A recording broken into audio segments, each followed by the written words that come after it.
Hello, welcome back to the Timesink anime podcast. Sick, isn't it Sink? Not right now. So, no, that is actually I'm Rex, true. And this is my co-host JT, as always. What's up, everybody? We caught a bug. Yeah. And as you probably have noticed, just looking at the duration of the video, it's a lot shorter than normal. Yeah. Because we don't want to spend a whole bunch of time talking and murdering our voices. Yeah, murdering our voices and also just listening to a couple of sick people rant about anime. It doesn't sound like the most entertaining use of your time. But, so it's week 4 of winter 2019. Yep. And we've actually finally narrowed down the 12 shows that we're going to be talking about for the rest of the season. But before that, let's talk about some news. So first off, we got PA Works has announced a new original anime called Fairy Gone. Yeah, I remember seeing like a trailer for it or just like an announcement just for a it. Picture. Yeah. But it's PA Works, so it's a lot different than gorgeous. PA Works normal stuff. Like PA Works normally is kind of, I don't know, sparkly, not usually more lighthearted. Yeah. In terms of art style, anyways. But the new picture was like a demon and it looked a bunch pretty. of people with weapons, and it looks very like dark fantasy. Yeah, I mean, I don't know. Like, we're watching Sirius the Jaeger right now, and that's kind of a little bit. I mean, it's still, I guess, kind of more accustomed to PA Works' traditional style, but yeah, I don't know. Girls' Last Tour. Oh right? yeah, Girls' Last Tour they announced the dub cast, and then they're gonna start airing it on the 30th, and they're gonna do a weekly release on High Dive. Yeah, which that gives me an excuse to watch Girls' Last Tour again. I really liked that show. Yeah, there's gonna be a lot of pressure. I might have said this already, but there's gonna be a lot of pressure on the director of the script adapter to nail how the conversations were, because like most of the reason I like that show is just having Chi and you just their back and forth and their snappy dialogue. Their banter just seemed so natural, and so it's going to be interesting to see how they adapt it. Like, judging from the clips we've heard so far, the actresses themselves sound okay. They actually seem pretty good. I've never heard of them before at this point, but they themselves seem like they could be alright picks for the roles. Yeah, the trailer sounded good. Yeah, the trailer sounded fine. And Sentai, it is a Sentai dub, so just throwing that out there. Yeah, not always great. Now, I will say this, though. Sentai has definitely improved in quality over the past few seasons, few years. Like, they've gradually gotten better and better, which, great. I like to see Sentai succeed. Yeah, I have a lot of respect for Sentai because they give a lot of new voice actors a shot. Yeah, it's like a proving ground. Yeah. So, last up for news, we got Trigger made a new trailer for Promare. They're the new anime film they're going to be doing soon. There's a new trailer and the main cast reveal, which I haven't quite took a look at. I just saw some of the characters and the key visuals. It look pretty cool. Yeah, and it's Trigger, so you're gonna watch it whether it's crappy or not. It's so hyped up for this movie. Like, I first saw most of it in Komori-Con last year. Last year Komori-Con. Where they Komori-Con 2018. Yeah, they had a Trigger panel, and they just kind of showed a bunch of stuff from Promare and handed out stickers. And yeah, I did not go to that panel, regrettably. It was pretty rad. Yeah. I don't even know what I was doing at the time of that. I was misled because I thought it was going to be like a drawing session from Trigger or something. Yeah, that's what it was called. But yeah. They didn't do that at all. Yeah, so I was misled. So I ended up going to a different panel, I think. But anyway, enough beating around the bush. We're going to this is going to be kind of an abridged episode, if you will. Timesink Anime Podcast Abridged. Tappa. You're just planning on just kind of giving a quick rundown of each show, like in the shows that we are going to be keeping and the ones we're going to be dropping, correct? Yeah, that's what we're doing today. So we're just going to be... We scored everything, so we're just going to be starting off the top of the list. Yep. With that. So first up is Promised Neverland. Obviously, we're going to keep talking about it. Yeah. Because it's amazing. Yeah. And it's the most engaged I've been watching a show in a while. Yeah, it is one of the best damn horror animes I've seen in quite a while. Like a horror that doesn't rely, like, completely on jump scares, but the jump scares that it does have, just, they freaking nail them. Like, yeah, and also it's really creepy, like, with the faces. Yeah. Like the most recent episode of Sister Crone. Oh, Sister Crone is so creepy. Like, I love her, but she's so creepy. Yeah.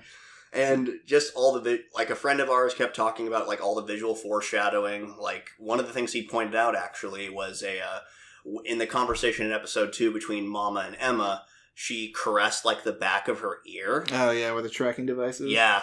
Like, I hadn't put that together, but looking back on that conversation, I'm like, oh my god, that's brilliant. Yeah. But, so yeah, that was the big thing this episode. We figure out, the kids find out that there are tracking devices, and they're hidden behind their ear. Yeah, so... that's really cool. So next up is Kaguya-sama, Love is War. Best comedy of the season. Probably best ending of the season with this most recent one. Mm-hmm. Just with Chika dancing. Oh my god. We had to actually stop after that ending. And it's like, did we see this before? Did they do this? And then we went and saw like the ED for the last episode. And no, this was just like totally different. It was just Chika singing and dancing and being adorable. I love it. And the anime community loves it. Yeah. What have they been saying anything in particular about it's just like everyone's posting GIFs of it and stuff online. That makes great. Sense. I haven't seen any of the GIFs myself, but I mean, I've been trying to nurse the sickness, I guess, so I haven't really looked. But yeah, I thought that was hilarious, and this show just continues to be funny. Makes me smile from ear to ear every time I'm watching it. Yeah. I'm worried that we're gonna run out of stuff to talk about, but at the same time, I think these characters are just so entertaining that it's gonna be very difficult to do that. We're always going to figure out just how the depths they go to figure out, like, who's gonna confess first. Like, this is gonna be a will they, won't they relationship that I'm actually full on force for, because we get that all the time in anime, the will they, won't they shit. But this is a will they, won't they twist that's really clever, I think. So, looking forward to more of that. So, next up, Mob Psycho 102. Did anybody really see this coming? Like, did anybody not see this coming? Yeah, it's more Mob Psycho. It's fantastic. It's just as good as the first season. And we're actually going to get more and more into Mob's personality and like this most recent episode was pretty fascinating because we got to see because for Mob it's like the spiritual world and the physical world is intertwined. Like, there's no difference between people and spirits to him. Yeah. And he doesn't really understand why nobody else sees it that way. So he has like a panic attack. Yeah, and Reagan was, the whole time Reagan was just trying to get him to calm down and trying to reassure the clients and get him to not kill the evil spirits. Evil spirits, because they were just a family that just wanted to live out the rest of their days in peace together for a little while before they just passed on. That's all they wanted.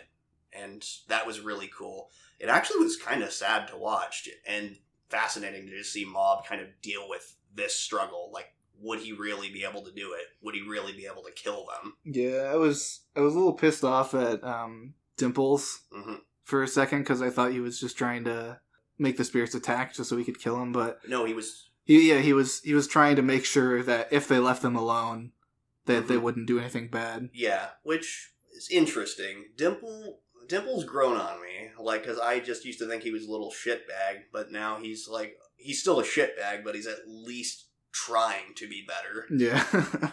Like, and there's at least a method to his madness. It isn't all about just trying to control the world with smiles and shit like that. But anyway, yeah, Mob Psycho 100, Season 2. Really looking forward to it. Next up, Boogie Pop and Others. Now, this one seems like it's going to be a little bit of a slow burn for most people. And if people aren't tuning into it as much, I can certainly understand why. But, that being said, it is definitely one of the more popular shows this season. And I think because of its kind of non-linear storytelling. It's just really interesting. Like, it's fascinating seeing you just have the normal high school world, but also there's lots of mysterious supernatural stuff out there, and Boogie Pop is kind of like this central figure that's kind of connecting all these stories. Yeah, exactly. And it's really interesting seeing, like, Boogie Pop almost seems like a like a supernatural Batman. Yeah, It's that's like, a good way of putting it. I'm not the hero the city needs. I'm the hero the city deserves. Yeah, and that's kind of what it's described itself as in the past. It's just something that just kind of bubbles up towards the surface every once in a while when it needs to be. Mm-hmm. But this time it bubbled up into a high school girl. Yeah. Which is a phrase I didn't think I'd be saying today. We don't really think we're going to say a lot of the stuff we say on this show right off the top of our heads. So yeah, it's really engaging. I love all the supernatural stuff so far. Yeah. And the character interactions are really good too. Asukai, I think it is. Yeah, Asukai. Yeah. Asukai, yeah, he's really cool. The student counselor. I really want to see what his motivation for doing the stuff he's going to do is. Because he seems like he still helped the guy and the guy and the girl to get away from those two, but also he wanted to test his powers out. So I feel like he wants to help people, but he's also kind of selfish. Yeah, the series has no shortage of interesting characters, or at least potentially interesting characters, because they introduced a few new characters this episode, and they seem to do that every time. Yeah. Like, just here's a couple new characters. But, well, like every 2 episodes, usually, at least so far. Yeah, and this is no exception. So it's going to be interesting seeing how all these little vignettes, I guess, kind of come together and eventually intertwine. If they do, might not even. Yeah.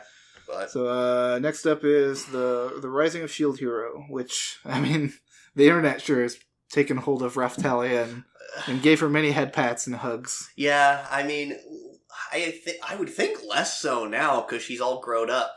But no, she's everyone still loves her. I mean, I like her more. Yeah. After this episode, because she actually has like a personality. Yeah, don't get me wrong, I liked Raphtalia before because she was adorable, and you just wanted to see her. You're like, okay, you're trying so hard. I want to see you succeed. You're precious, but now she's definitely coming to her own here, which is really cool. Yeah, I love seeing her like haggle with the store owner, and then everybody gives her free stuff because she's a cute little girl, and everyone loves that. Mm-hmm. And then now Fumi, you get the complete opposite later on when after Naofumi saves the villagers, and then a royal sorcerer or whatever he was cast a huge fire spell on the village, almost killing Naofumi and Raphtalia, and then you just see like this intense anger in her eyes when she just jumps out of his cape and almost stabs the guy in the face. Yeah. Just because she hurt her master. Yeah, because they almost killed him. Yeah, for no good reason. Just because they probably knew he was there and just didn't give a shit. And it's interesting to see that Naofumi, at the end of the day, is still trying to be a good person. Like, he wants to do the right, or at the very least, he wants to do the right thing.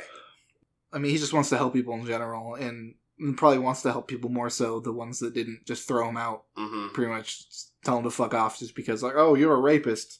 Even though we have no actual evidence of it. Yeah, exactly. And the villagers, like, they didn't...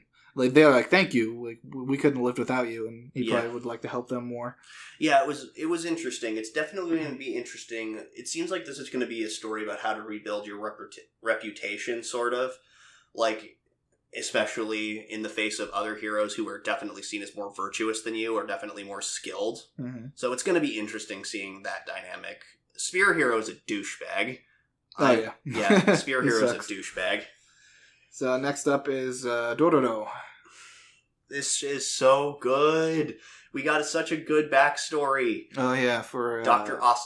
What is it? Dr. Jinkai, I believe? Junkai or yeah, Jinkai? Something like that. I think it's Jukai. Yeah, Dr. Jukai, which, jeez, is all I have to say. Yeah. The opening sequence, I'm like, oh, okay. Yeah, It was kind of jarring, actually. Him crucifying people for... Like, I know why they're doing it. It's to you do it to people, to soldiers that are almost dead.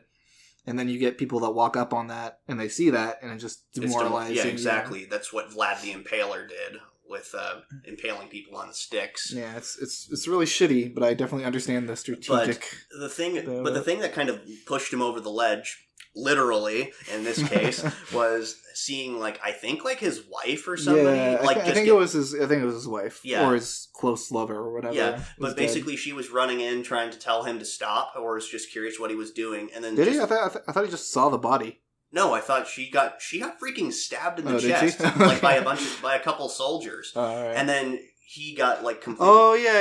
And he got completely disgusted, so he felt completely overcome with guilt by what he'd done at that point. So he threw himself off a cliff. But God would not take him that day. Yep, hell spat him back out.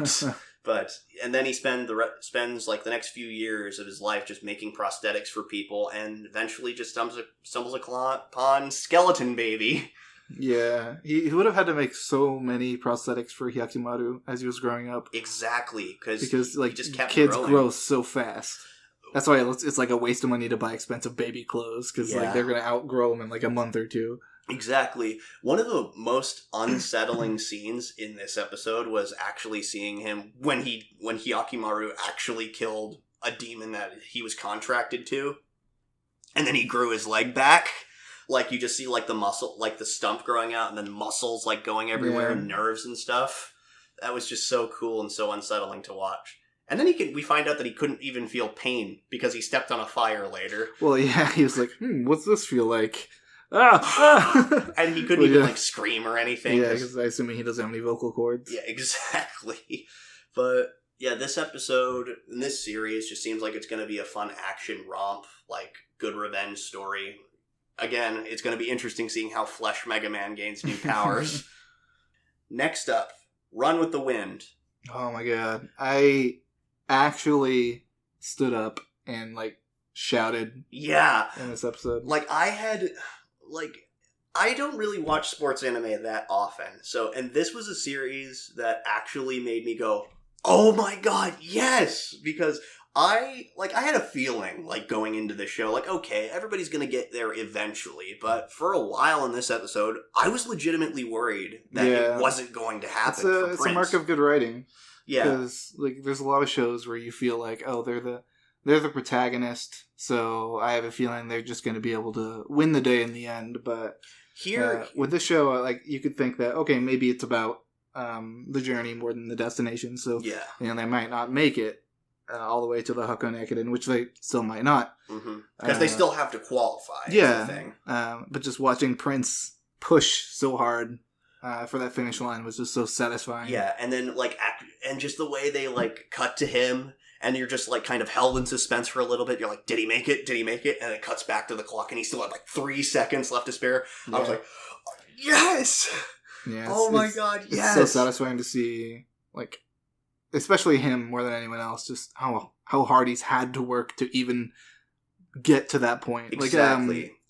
Like, Nico and King. Yeah. Also, they just got their time in this episode, which was also really satisfying, but Prince gave me that fuck yeah moment. Yeah. It was just so satisfying. Like, because we'd seen Prince before, and it was just a breath of fresh air, really, just to see him, like, after seeing him work so hard, like, you struggled with him this whole time. Did you see what his shirt said? No, what did it say? It just says, like, HMGH. Oh, yeah. Yeah, I remember that.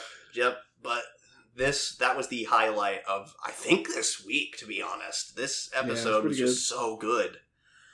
But anyway, Run with the Wind. We're going to keep watching it. Next up? Next up, we got JoJo Golden Wind, which continues to be JoJo. It's JoJo. Is anybody really surprised? So we still haven't got a reveal if Mista lived or not. No, we haven't. Like, his stand is still alive, so that at least lends some to the idea that he might be still alive, but he could be paralyzed. Like, I think that's possible. He could just be paralyzed at this point. Maybe. Yeah. Well, no. Well, yeah, his body... Well, no, that would be his spine. He got shot in the brain, and he was still able to talk, so I assume he's not paralyzed. Well, his cerebellum controls... I want to talk about science. Yeah. JoJo never talks about science anyways. Well, no, they talk all the time about science, but they just kind of bullshit their way through it most of the time. Oh, yeah, like, I made this brick into a snake. Blah, blah, yeah, blah, blah, blah. That. It just kind of makes bullshit science up. It was interesting seeing Pesci's switch from a laughing character into a proper JoJo antagonist. Yeah. They even had, like, the JoJo antagonist face. Yeah. The, like, menacing look. Yeah. He was definitely taken more seriously, but I can still barely take him seriously with that freaking head shape and his stupid ass, like, palm tree looking haircut. Yeah. I I actually have a lot of respect, respect is probably the right word for these villains, just because I almost found myself rooting for them sometimes, just because of how Prosciutto actually, like, tried to take care of Pesci and, cheer him up and try to mold him into an actual person. Like, once we say we're going to kill someone, we don't need to brag about it because they're already dead. Yeah, exactly. Once we think that we're going to kill somebody. And when Pesci was all upset about when Prosciutto died, I was like, oh, I kind of feel bad for him. And then he stepped on a guy's neck, so I stopped feeling bad for him at that point. I mean, and that was apparently the first time he'd ever killed somebody, which makes me wonder. He probably came along with Prosciutto. Prosciutto just said, hey, you're coming with me. Yeah. It almost seems like he was just kind of unwillingly dragged into the Mafia, kind of looking more into it. But we got to see a lot of stand action. Sticky Fingers proves to be a really cool stand. Yeah, I don't entirely get how he... Okay, so the hook was hooked into Prosciutto's hand. Yeah. So he punched the hook with Sticky Fingers, and then that caused the damage to go into the person that the hook was in. Yes. Which caused his arm to pop off, and then he grabbed it afterwards. I only watched this episode once, so... Yeah, exactly. Just a lot of crazy shit happened this episode. Once again, it's JoJo. Mm-hmm. What do you expect? But we also got another interesting reveal that Trish, of course, has a stand ability. Yeah, I expected this, but it still doesn't make me any less excited to see what it actually is, because my favorite part about JoJo is like, oh, what's that stand do? What's that stand do? Or what's it called? Exactly. And how are they going to botch it in the subtitles? That's such a fun game. Yeah, it is. It is such a fun game. I will say that probably one of my favorite parts of this episode was the episode when Bucciarati unzipped himself repeatedly just so the hook wouldn't find him. He chopped his heart in half. Yeah, that would have to be just oh my god, that'd have to be painful. It probably didn't hurt. It's probably just I can no longer... my heart stopped working. I guess I don't beat blood through my body now for a little bit. That was certainly a tense situation. I really appreciated it. Even how ridiculous this show is, it definitely just gets you invested every episode. Yep. Next? Next up, we got the Quintessential Quintuplets. Actually tied for a score as far as our metric went. Oh, yeah. Yeah, because we both voted high for JoJo, and we both voted high for this one, but the community really latched onto this show this season. It's a pretty good harem so far. Yeah, this episode we got a lot of more detail into Nina? Yeah, Nino. Nino? Yeah, Nino. Pink-haired, she apparently needs to wear contacts. Yeah, although we finally got the inevitable... I accidentally fell on you. Let's prepare to misunderstand this situation. Blah blah blah. We've seen this so many times in every other harem ever. But I feel like as long as you don't use it too much, I feel like you have a little bit of leeway in that area. Yeah, I mean, it was funny because he did do it to save her, which happens in probably other shows. And but the thing about that is they actually talked. They actually held him up on trial. Yeah, they held him up in a fucking witch hunt. And then but then the funny thing about it is they actually examined the facts, and they, rather than be angry and sulky about him the whole time, they just sort of went, that actually makes sense. You're clear, even if Nino still was kind of being a little bitch about it the whole time. It was actually... Miku? No, Itsuki. Itsuki, yeah. Itsuki was the one that stood up for him, which was the one who was mad at him in the first place for showing up. But it was nice to see a little character development of Nino, where she's afraid that someone coming into their household is going to end up tearing the sisters apart, pretty much. Yeah, so she just does everything she can to get every single person to leave. And his... guilting...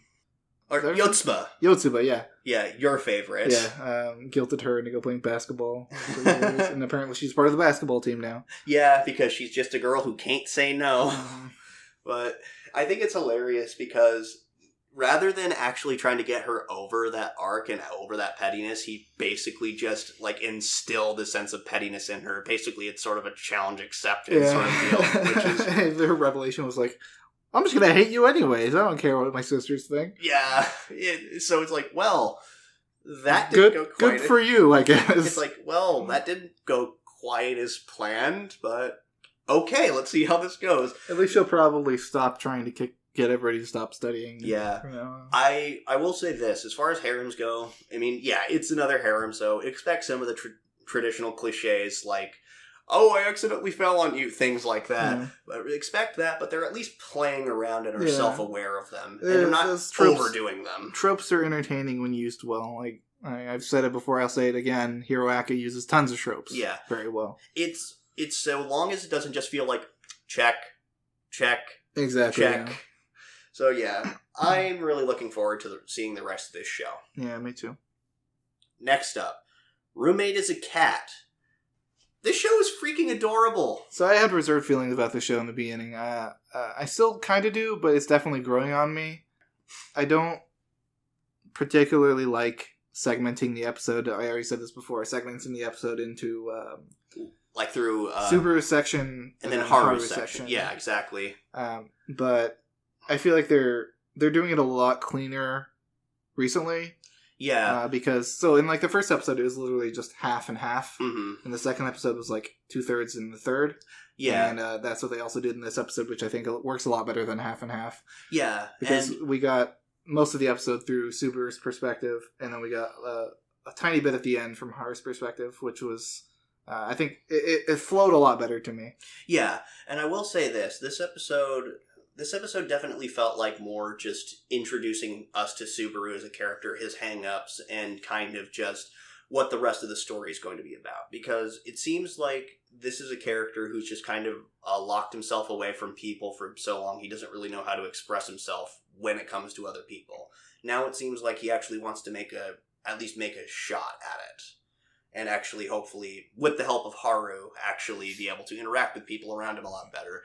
Kind of gives me a Because of Winn-Dixie vibes, if you ever read that book or saw that movie. Pretty much the same concept. Girl moves into a new town, she doesn't know anybody. She meets this stray dog, pretty much, adopts him, and she becomes friends with everybody with the help of this dog, pretty much. Yeah, he's already getting more interaction with his editor. Yeah. His editor just wants to come over and hang out with his cat. Yeah. And it is confirmed, actually, that Haru is, in fact, a girl cat. Yeah, well, I wasn't sure of that before. Yeah, they said it, I think it was the second episode where the little cats were calling Haru Big Sister. Oh, that's right. Oh, God, prepare for that, by the way, finding out Haru's backstory and how she became a stray. Because we've seen little bits and pieces of that. My only problem with the narrative so far is that they're not telling backstories in a very organic way. Yeah. They're just kind of, here's a cut scene of the flashback that happened. Where I think it would have hit a lot harder for me if instead of telling us like, oh yeah, his parents are dead, or starting off with a funeral, we just see him like thumb through the album, looking at memories about his mom, and then just seeing him break down over that, and then that's kind of how it's revealed. Yeah. I will say that I did think it was kind of clever when he was thinking, like, because we were able to see before, like, basically how his parents died. Like, because he's like, it was difficult being a kid like me when you had parents who traveled all the time. That was like foreshadowing. I was like, oh, so his parents died in an accident probably. But eventually seeing like his guilt over not trying hard enough to get them to go, like, and actually coming to terms with all those emotions. I thought that was at least, the emotions were real, but they could have been handled a little better. I agree with that sentiment. So but I think the show's adorable. Yeah, it's adorable. Haru is best cat of the season. Yeah. Haru better be considered best girl, because she is a girl. So, next up, the last of the shows that we're going to be talking about going on for the season is The Price of Smiles. We're getting a lot of interesting point of views from both sides of the show, which I like. I'm actually not going to be upset if they bounce back and forth every episode. As long as you keep doing it how they are doing it so far, it'll be good, because Kaguya Circus did that a lot when we stopped watching that, but they handled it terribly, because it was very like jarring. Yeah. This was, as long as they conclude what's happening, because we had Yashua dying, and then Yuki locked herself up in a room, and then it switched over to the other girl, the Empire. Yeah. But now we're back to the Soleil, and Yuki she's quite simply being a spoiled brat who wants everything without giving anything up. I mean, at the same time, that's also just her being an idealistic person. Like, unfortunately, you call it idealistic, I call it spoiled. I mean, there's a degree of truth to that, and unfortunately, it's going to be a hard-learned lesson for her. Because she literally got more people killed because she couldn't accept that some people stayed behind of their own volition. I understand wanting to save a bunch of people, but you need to learn when somebody does something of their own choice, and you can't necessarily just give more, lives away just because you want to save them. I will say that I personally think that I don't think that she was right in doing so. Like, I could understand wanting to try and ultimately doing what she did. I understood all that, and it's just, I think though it's important for that to have happened to her because she has to realize kind of the grim realities of it all. Yeah. Like, and realizing that her decisions affect people. It's definitely good writing. Like, I'm not questioning that. I just think the character herself.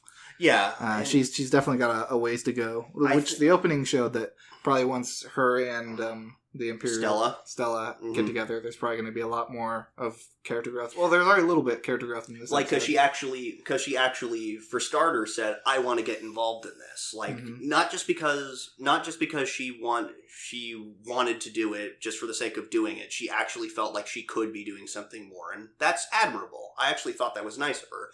Unfortunately, there was a point when idealism and realism don't mesh, and she has to realize that. Yeah, because after all the third gears got shot up with the civilians, she was like, "No, go help them. Like, don't just stop." And Miller is his name, the general. He was just pretty much had to ignore her at this point because he can't. Like, you can't. Enough people already died. You can't just send more people in to die. Exactly, but at the same time, seeing like the price of her decision. I think that's a good thing about this show, is it's definitely showing cause and effect and showing them really well, and just seeing, like, her actions do have consequences, and it's a sad reality that she has to face, but it's a good one. It's a shame that unfortunately, there are quite a few people who don't like this show this season. They're trying to say, like, it's too info-dumpy and stuff like that. I think it's good. Yeah, I don't see any info dumps at all. Yeah. Really. At least not that I can remember off the top of my head. Yeah. And if there was, it didn't bother me, obviously. Yeah, exactly. Like, I'm really enjoying this show, and I would love to see how it pans out. Like, I'm looking forward to seeing, like, how Stella and Yuki eventually, like, how do they meet up? How do they start to repair the damages between their two kingdoms? Things like that. It's going to be fascinating. So those are the 12 shows that we're going to continue talking about this season. These are the shows that we might not, or we won't be talking about, but might be watching some of them. So first up is the Magnificent Kotobuki, which it's only a list of 12, so you can only have so many shows up there. I like this show too. I just don't. It didn't score as high as the rest of our shows, so like I'll definitely keep watching it. Yeah, I really am enjoying the show. I'm enjoying the character banter. I'm enjoying the CG. Like, it's a pretty damn good looking CG show, and I really like it. So yeah, good if you like colorful casts and sweet air battles. Yeah, exactly. Just kidding. We actually realized that I only picked 12 shows or 11 shows because my list had a blank number at the top. And numbers next to it. Damn Microsoft Excel or whatever the hell it is, like some stupid spreadsheet. Yeah. Thing. So we're still going to be talking about the Magnificent Kotobuki, which I'm very happy about. Cause like I just said, we like the show. So yeah. Then we have A Certain Magical Index 3. Again, I wouldn't be opposed to continuing watching this, but at the same time, it's really fun to watch. But I fucking hate talking about it. It is getting a little stale to talk about, especially when we have to keep saying it feels like they cut stuff out, or it's just a mess. It's a fun mess, but it's so jumbled and everything happens so fast, and they introduce new characters without explaining the old ones enough. Yeah, and it's like, oh, I forgot that Toma and Index are supposed to be in this series at some point. It's like, oh yeah, that's right. So then there's Sword Art Alicization. Again, fun mess. Yeah, it's a fun mess. Most of the weeks we've been talking about it is me praising something, you complaining about something, and like that's pretty much every week. Yeah. There's not a lot of variety there. That being said, I do like this season. I'm not going to lie. I've enjoyed most of Alicization. There are some things that, I'll complain about. If you want to hear more of that, just go to our backlog of stuff. But at the same time... Yeah, all your complaints are totally valid. Yeah. And that being said, I wouldn't be opposed to continuing watching this but just not talking about it. I think that this is definitely one of the better seasons to come out so far. Definitely one of the better ones starring Kirito. Issues aside. But that's still... At least, it seems that Reki Kawahara learned a little bit from Mother's Rosario when he wrote that. And so credit where credit's due. Magical Girl, Spec-Ops, Asuka. Interesting concepts and stuff. Yeah, interesting concept, executed poorly. I'm not even going to continue watching this show. Yeah, I might, as sort of a guilty pleasure sort of deal, because I'm interested. I'm not going to lie, I'm a little bit more interested in it than you are, I think. But all in all, it does have quite a lot of problems. I will say this, at least it isn't as bad as Magical Girl Sight, but that's not saying much, because that show is atrocious. Yeah, I'm not particularly interested in the generic plot of I want to not fight, but I have to fight to protect my friends. Yeah. And one, it's a generic plot. Two, Asuka is a very bland, boring character. I'm much more interested in Kurumi's interaction with Asuka, and also Torture Dad is kind of interesting. Yeah. But Asuka is the driving force of the series, and she's boring. And these 3 episodes haven't really impressed me enough to keep watching it. The other magical girl they introduced, the one who's basically taking down drug cartels. Oh yeah, she's interesting. Just Cause, yeah, Mia, something like that. Yeah, she summons a magical assault rifle and shoots magical bullets. Yeah, that create magical holes in people's chests. Because that part was kind of interesting. Magical. Yeah. But I mean, maybe I'll keep an eye or keep an ear to the ground and see if it gets better throughout the season. Yeah, I mean, because people really seem to like this show, and I'm interested, but it's not really enough to warrant me keep wanting to talk about this. So, and then last on the chopping block, Kamuri Kusa. I desperately wanted to like this show. The first First episode showed us an interesting world, somewhat interesting characters, and then Wakaba, I think. Wakaba, he just showed up, and everything got worse. He's literally ruining the show for me. Every time it's like, I don't want to die. I'm just fucking kill him. Just fucking kill him. For the love of God. You contribute literally nothing to the plot. So he has jumped down and saved, he saved one of the clones. Yeah. And then he jumped out and saved the box as it fell down. Mm-hmm. It's alright, that's not gonna make me care enough to outshine all of the, He's 90% of his dialogue is, that's interesting. Oh, that's cool. Oh man, I want to see that. It's he's just an insert for the audience, for the author to explain the world to. This kind of thing can be done well. It was done well in Girls' Last Tour because it was literally these two. Well, that wasn't explained. Nobody explained the world to you. You the world was explained to you by them exploring it. Yeah, exactly. I mean, which would have been led a lot more credence. If it had been a new sister or something that who was special in some way, shape, or form, and that actually giving them a concrete reason to want to explore the world around them and stuff like that. That would be fine. But here we just have Wakaba, who just feels so out of place here. The concrete reason is water. Yeah. That's why they need to go around and explore, is to get more water because they're almost out. Which is fine. It's a post-apocalypse world. You have to get supplies to survive. But if I'm not enjoying all the characters interacting with each other along the way, it just feels like a chore. Yeah, exactly. Rin is... She was kind of interesting in the first episode, but now she's just I am a warrior that must protect my family, and also I have a girly crush on this character for absolutely no reason. Because he just showed up. And we also find out that, so they're basically plant people, it seems. Yeah, they drink a bunch of water at once. And that's about it. I'm pretty interested in the world, but I'm not interested enough in the characters to keep watching. Exactly. Wakaba really just needs to shut the fuck up already. And it's a shame, too. I really wanted to like this show, but we gave it the college try, and it failed. So that's all the shows we're talking about for winter 2019. Those are the 12 shows we're watching, and the, what was it, 4 shows? Yeah. 5 shows we're dropping. Mm-hmm. Or at least not talking about anymore. The only shows I'm dropping are Spec-Ops and Kamurokusa. Yeah, exactly. The rest of everything looks pretty good. It's like I said before, it's a pretty whelming season. Yeah, exactly. It's nothing's crazy amazing. Well, I mean, Promised Neverland is pretty good. Yeah, exactly. And Boogie Pop's a lot of fun. Yeah, but it doesn't feel like an explosive season that everyone's talking about, really. Exactly. Which is fine, because last season was that, I think, like fall 2018. Yeah. Certainly ending the year with a bang.